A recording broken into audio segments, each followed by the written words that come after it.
Здравейте и добре дошли отново при мен, Радостина, в моята радостна кухня. Наближава Велик ден и днес с вас ще забъркаме поредните великденски корабийки. Още една рецепта, която извадих от тефтерчето на мама и искам да споделя с вас. И тъй като вече ми е великденско, днес съм с тази прекрасна фанелка, която е направена специално за мен, за радост кухнята, от моята приятелка и която е мой режисьор на клиповете, последните, които съм направила, Вени Русинкова. Ако желаете и вие такава, може да ми пишете отдолу под видеото. А сега е време да ви представя продуктите, които днес ще ни трябват за корабийките. Интересното на тази рецепта е, че няма да ползваме яйца. Единственото яйчице, което малко, едно жълтъче съм си приготвила за отгоре да намажем корабийките. Иначе ще ни трябва олио, брашно, захар, нетопена свинска мас, кисело мляко, амонячна сода. Също така съм си приготвила. Това, което ще прибавя от себе си, е шоколадови капки, също така малко лимонови стърготини, ванилия. Днес отново се впускам в експерименти, надявам се да ми се получат. Приготвила съм си 2 боички, с които мисля да отцветя тестото, за да се получи нещо по-интересно, да на опита да ми е сполучлив. В голяма купа изсипваме 1 чайна чаша нетопена свинска мас, 1 чайна чаша олио, 1 чайна чаша и половина захар прибавям към маста и олиото. Захар на кристали се разбива най-добре с яйца, но в днешната рецепта нямаме такъв продукт, затова тази захар сега ще я разбием с тези 2 вида мазнини.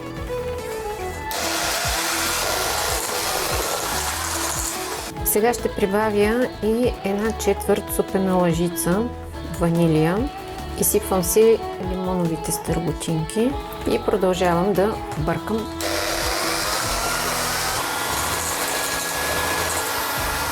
Към 2 вида мазнини, захарта, ванилията прибавяме 1 чаша кисело мляко, 10 грама амонячна сода, около 50 грама шоколадови капки и брашно. Време е да се нацапваме малко, за да видим дали се налага да прибавяме още брашно. Така като гледам, най-вероятно ще трябва. Все още тестото е доста рядко. Трябва да се получи такава консистенция, че след това да можем да го разточим, за да режем с формички самите сладки. Прибавяме още брашно.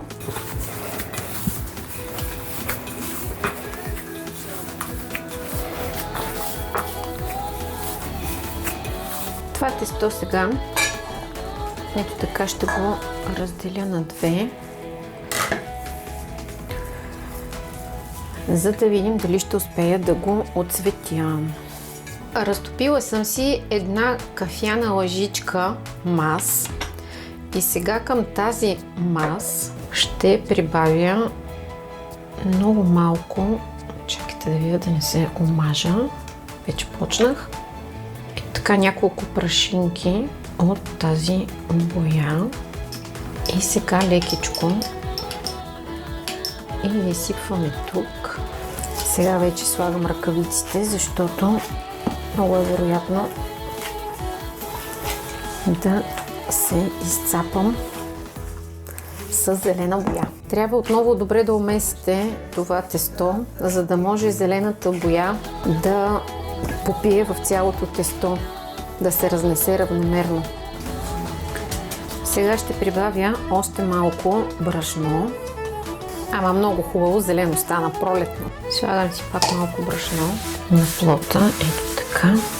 За да ми е по-лесно, ще го отрежа на половина, защото плота ми не е достатъчно голям. Забравих да ви кажа, че фурната вече съм я включила да загрява. И сега, ето с тези, тук имам 1 яйчице.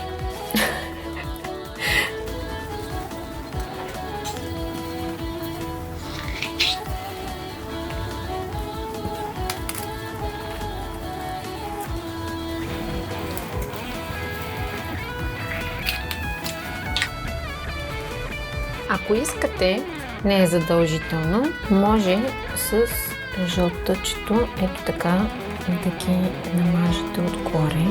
С леко навлажнени пръсти отгоре, ако искате, може да сложите захар. Това е за да не загаря захарта, докато се пекат сладките.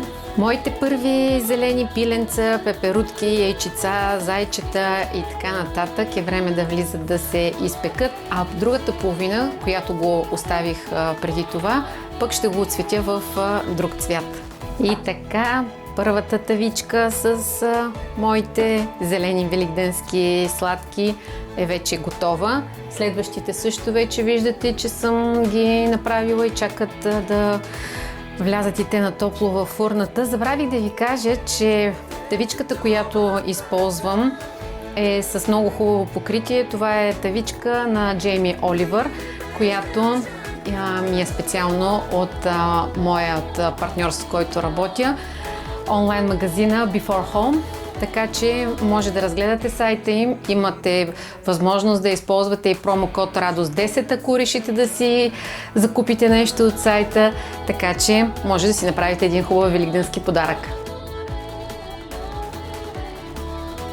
Сега ще отцветим второто тесто, където го оставихме преди това. Отново ще сложим няколко прашинки. Пак съм с ръкавици, за да не си изцапам ръцете. Отново в малко разтопена маса. Разбърквам го. По този начин се разтваря боята, която е на прах. Изсипвам ето тук вътре. И отново ще умесим всичко заедно, за да отцветим и тази топка. Аз сега се замислих всъщност, че това са цветовете на моята кухня. Оранжево и зелено. Но трябва да ни е шарено и да ни е весело.